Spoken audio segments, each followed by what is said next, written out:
সবাই বয়ানটা শুনে যাবেন।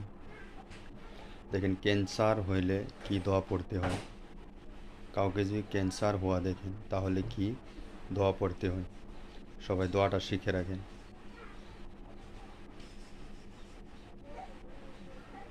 কাজে আসবে। জি বিলকুল, সবাই শিখে রাখেন দোয়াটা।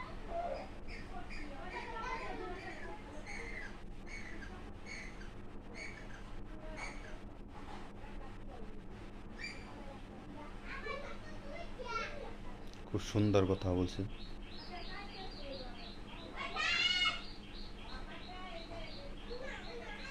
জি,